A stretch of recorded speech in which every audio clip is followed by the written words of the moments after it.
जी, जी, जी। अभी जैसा कि आपको मालूम ही है कि अभी कई दावेदार आपके अपोजिट खड़े हैं, तो उसमें आप कौन-सा समझते हैं कि मेरा ये पद रहेगा? सर टॉप पद रहेगा मेरा। हुँ। जी, जी, जी। उसमें क्या कारण है कि आप अपने आप को टॉप में मानते हैं? सर जनता सबको यूज कर चुकी है। सब पहले कोई एमसी ले लिया है, कोई चेयरमैन ले लिया है, सब पहले दावेदार रह चुके हैं। जी। हाँ जी। दिनेश व्यास जी, अभी जैसा कि हर साल की तरह इस बार भी इलेक्शन है जी। और जो भी चाहे चेयरमैन का पद हो चाहे वो एमसी का पद हो, तो वो अपने वादों से फेल हो जाता है। इसका क्या कारण है? कुछ मिसअंडरस्टैंडिंग होती है उसकी, उनको पूरी नॉलेज नहीं होती चेयरमैन क्या कर सकता है क्या नहीं कर सकता। उनको अपने पद का पूरा मालूम नहीं है, पद की गरिमा क्या होती है, चेयरमैन क्या कर सकता है, उनकी पूरी वो नहीं होती है, स्टडी नहीं होती उसके बारे में। अगर जब नारनौल की जनता आपके ऊपर ताज पहना दे तो आप कौन से ऐसे कार्य होंगे, 5 कार्य गिना सकते हैं जो? जी, ऐसे तो यहाँ पे बैठ के मैं बड़ी बात कुछ भी कर सकता हूँ। नगर पालिका का चेयरमैन का मेन कार्य होता है शहर की सफाई व्यवस्था जी। दूसरा होता है स्ट्रीट लाइट और एक जो छोटे कागजी कार्रवाई होती है, जैसे किसी की बुढ़ापा पेंशन नहीं पड़ रही, किसी की इनकम ज्यादा आ रही है, किसी को टैक्स ज्यादा आ रहा है, इनकी बहुत परेशानी होती है। और एक नाम के अंदर बंदरों की बहुत समस्या है।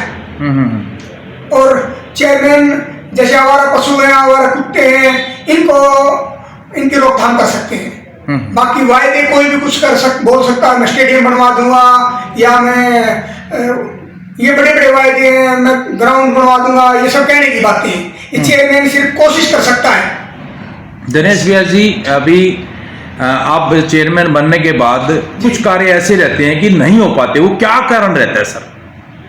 उसमें काम कैसे होते हैं, जैसे आप किसी काम के लिए किसी नगर पालिका में गए, यहाँ पे रिश्वतखोर बैठे हैं, वो आपसे पैसे मांगते हैं, यानी मैं उन पे लगाम जो भ्रष्टाचारी हैं, पैसे की वजह से वो काम नहीं हो पाते।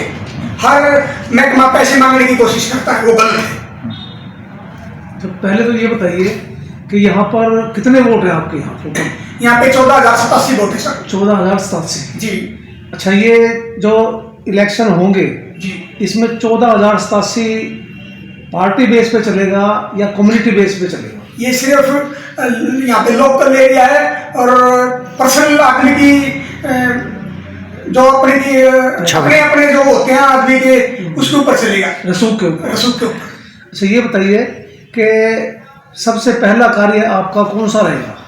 मेरा सबसे पहला कार्य सफाई व्यवस्था। सफाई व्यवस्था में हमने देखा है यहाँ पर हाँ सर। तकरीबन निकासी का यहाँ साधन नहीं है, नहीं है सर। सब नाले भरे हुए हैं। हाँ, तो उनके बारे में आप किस तरह इसको डील करोगे? इसमें सबसे पहले तो यहाँ पे लेबर कम है, जी, तो कोशिश करेंगे लेबर एडजस्टमेंट करें। लेबर को बढ़ाएं। हाँ, और एक सीवरेज है ना, पहले छोटे दबे हुए हैं, उनसे कोई भी आजकल लोग जागरूक नहीं है, कोई भी कचरा ले आया तो नाले में फेंक देते हैं, वो हमारे लिए भी थोड़ा सुधार आना चाहिए।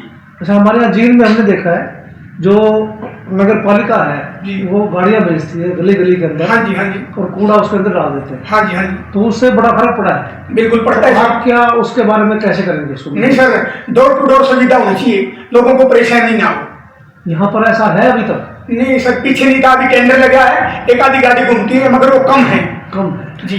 दिनेश जी, जैसे कि हमने सर्वे किया है कि गांव में अब की बार बहुत ज्यादा प्रॉपर्टी टैक्स आया है। हाँ। नगर पालिका की तरफ से, ये क्या आप इसको कंट्रोल करने में सक्षम होंगे? बिल्कुल, क्यों नहीं होगा। जो जायज है वो लिया जाएगा, नाजायज है किसी को परेशान नहीं किया जाएगा। प्रॉपर्टी टैक्स के बारे में बड़ा चर्चा चलता है। जी, बहुत नारनौल में प्रॉपर्टी टैक्स बहुत ज्यादा आ रहा है आजकल, 26 27 हज़ार रुपया आ रहा है। और सफाई के नाम पे बहुत ज्यादा पैसा लूटा जा रहा है नगर पालिका की ओर से। सर, आप इसके ऊपर किस तरीके से काम करेंगे, हमें सबसे पहले इस बात का बताइए। देखिए, जो सरकार के कुछ रूल होते हैं, जो सरकार टैक्स लेती है, मगर वो जायज होना चाहिए।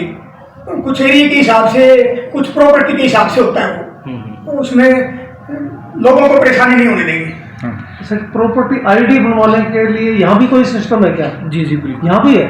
तो हमारे यहाँ जींद के अंदर हमने देखा है कि भाई प्रॉपर्टी आईडी बनवाने के लिए पैसे लिए जाते हैं। क्या यहाँ भी ये सुविधा है या नहीं? देखो, इस पे अगर कोई पैसे लेता हो नजायज है, इस पे रोकथाम लगाई जाएगी। और कोशिश करूंगा मैं, जैसे मैं बनने के बाद जितने भी मेरे एमसी भाई बनेंगे उनकी हर वार्ड में ड्यूटी लगाऊंगा, जो भी कोई परेशानी होगी उनको सॉल्व करूंगा।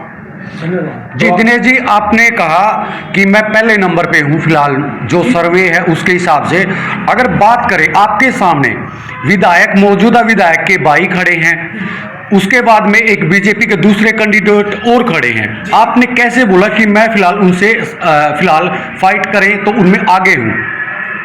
देखिए, लोग आपका फ्यूचर देखते हैं, वो अपना रसूख रखते हैं, मैं अपना रसूख रखता हूँ, सब मेरे ही भाई हैं।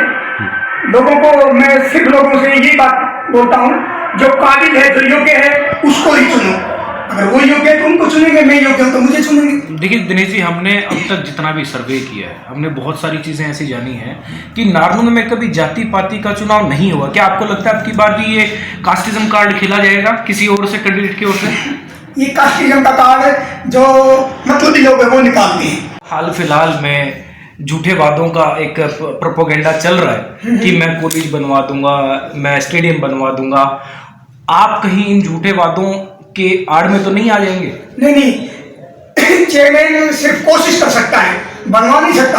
बनवा तो अगर उसमें थोड़ी काबिलियत है तो सरकार के साथ अच्छे अपने डीलिंग करके कोशिश कर सकता है। जैसा कि मैं आपको पर्सनली तौर पे भी जानता हूँ, आपने छात्र राजनीति भी की है जी। और इस छात्र राजनीति में आपने जींद में बहुत कार्य किया है जी। मैं जानना चाहूंगा, छात्र राजनीति से लेके अब तक हाँ। आपका जो अनुभव है वो कैसा रहा? नहीं, अभी उसके बाद में मैं राजनीति में नहीं आया। एक बार मैंने कॉलेज का इलेक्शन लड़ा था, उसमें आप मेरे जितने भी बराबर में कैंडिडेट थे उनके ऑफिस में जाता था, उनके साथ उठता बैठता था।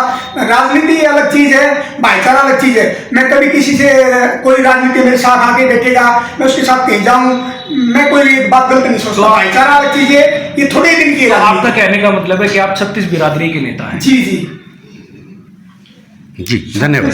36 बिरादरी में कौन कौन लोग आते हैं वैसे?